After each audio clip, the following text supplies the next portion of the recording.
Welcome back to Brewer's Bastion, where every week we bring brand new, fully realized homebrew straight to your table. Today's monster isn't a brute, isn't a spell-slinging nightmare, and isn't something your party can just surround and beat into submission. No, this is a creature that kills parties from the inside. This is the Discordant Spectre. Discordant specters aren't created by necromancers. There's no ritual, no curse, no dark wizard laughing in a tower somewhere. They're born when someone dies wrong. When a cruel, chaotic, or deeply troubled soul dies with something unfinished, rage, regret, obsession, humiliation, that emotional weight doesn't just fade, it anchors the spirit in place.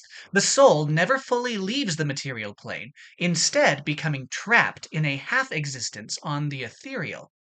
And over time, almost everything else erodes. Names blur, faces fade, entire years of memory dissolve into merely vague impressions. But one thing remains perfectly clear: the moment that broke them. A betrayal, a loss, perhaps even love that curdled into obsession.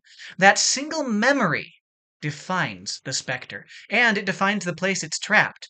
A discordant specter does not wander. It can't, actually. Each one is bound to a location tied to that unresolved emotion, never extending more than about a mile in any direction. A burned village, a ruined keep, a lonely crossroad, an abandoned home. And wherever it's bound, the place feels wrong. Sounds echo where they shouldn't. Animals refuse to enter. Locals tell stories about companions turning on one another, about arguments that spiral into violence, about adventuring parties that go in whole and never come out together. The specter doesn't hide its presence. Fear spreads its influence far better than subtlety ever could. For where tales of misfortune abound, enterprising adventurers often follow, eager to acquire the spoils left behind by those who succumbed to the specter.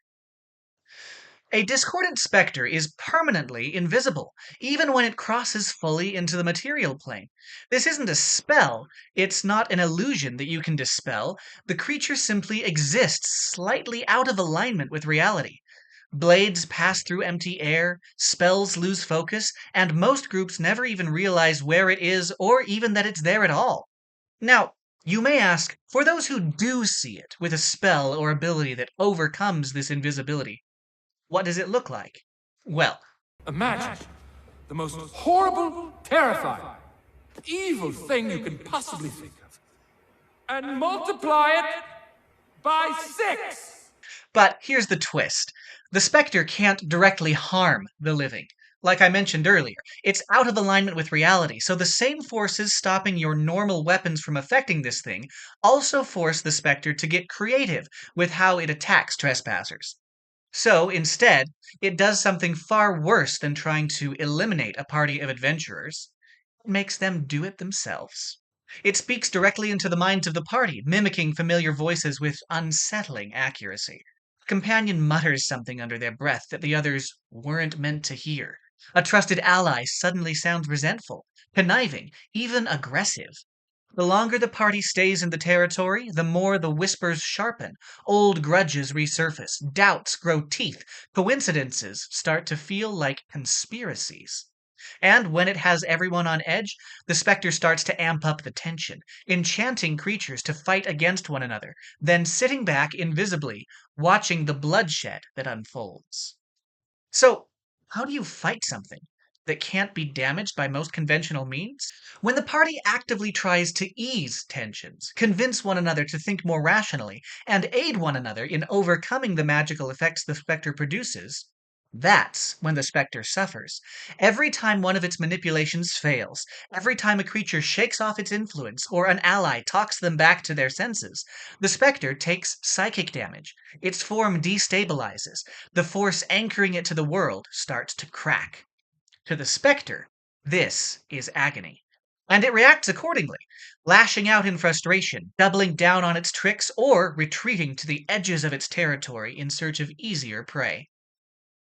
Now, before we discuss the specter in combat, I do want to add a little note for you DMs here.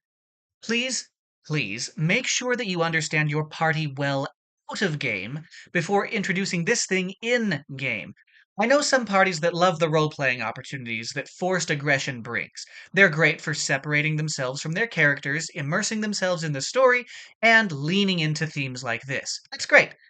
I also know people who have a hard time separating themselves from their character, who would feel resentful if attacked by another player, even if that other player is leaning into a theme. Remember, this creature is designed to be a fun, thematic enemy that feels like a puzzle and turns in game party members against one another, not a creature intended to cause actual arguments, strife, or discord among your real world players. Make sure to gauge your players' personalities and perspectives before deciding to use this monster. Alright, PSA over, let's get into combat.